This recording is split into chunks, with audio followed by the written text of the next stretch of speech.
ஒரு பனிப்பிரதேசத்தில் யாரும் இல்லாமல் ஒரு விறகு வெட்டி தனியாக வாழ்ந்து கொண்டிருந்தான். அவன் கடுமையாக உழைத்து, பனியின் ஊடாக சறுக்கு வண்டியில் பயணம் செய்து, மரங்களை வெட்டி சந்தைக்கு கொண்டு சென்று விற்று வருவான். அவனுக்கு துணை யாரும் இல்லை. அவனுக்கு இருந்த ஒரே பிரச்சனை பசி. எப்போதாவது பசி அதிகமாக இருந்தால், கடவுளே ஏன் இப்படி என்னை சோதிக்கிறாய் என்று புலம்பியபடியே பிரார்த்தனை செய்வான். ஒரு நாள் அப்படி புலம்பிக் கொண்டிருக்கும்போது, விறகு வெட்டி மீது கருணை கொண்ட பனிதேவதை வானத்திலிருந்து தன் சிறகை விரித்துப் பறந்து அவன் முன்னால் தோன்றினாள். தேவதை, உன் வாழ்க்கைக்குத் தேவையான எதை வேண்டுமானாலும் கேள், தருகிறேன் என்றது. உடனே அந்த மனிதன் தனக்கு ஒரு பெரிய சாக்லேட் கேக் வேண்டும் என்று கேட்டான். தேவதை சிரித்துக்கொண்டே வேறு ஏதாவது ஒரு வரம் கேள், தருகிறேன் என்று சொன்னாள். விறகு வெட்டி கொஞ்ச நேரம் யோசித்துப் பார்த்தான். அவனுக்கு ஆரஞ்சு பழச்சாறு குடிக்க ரொம்பவும் பிடிக்கும் என்பதால் அதையே கேட்கலாம் என்று நினைத்து 100 பாட்டில் ஆரஞ்சு பழச்சாறு வேண்டும் என்று கேட்டான்.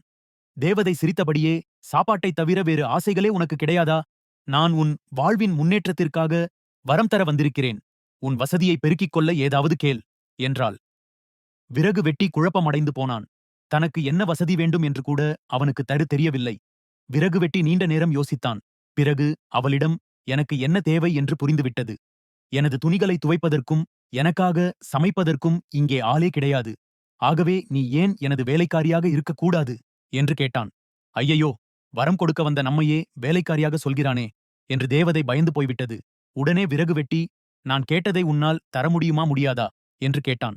வேறு வழியில்லாமல் அந்த தேவதை விறகு வெட்டியின் வீட்டில் வேலைக்காரியாக மாற வேண்டிய சூழ்நிலை ஏற்பட்டது. அன்றிலிருந்து அந்த விறகு வெட்டி படும் எல்லா கஷ்டங்களையும் தேவதையும் சேர்ந்து அனுபவிக்க நேர்ந்தது. நமக்கு என்ன வேண்டும் என்றே தெரிந்து கொள்ளாவிட்டால் தேவதையே வந்து வரம் தந்தாலும் நம்மால் முன்னேற முடியாது. அதுபோல முட்டாள்களுக்கு தேவதைகளே உதவி செய்ய வந்தாலும் அவர்கள் தானும் கெட்டதோடு தேவதைகளையும் வேலைக்காரியாக்கி விடுவார்கள்.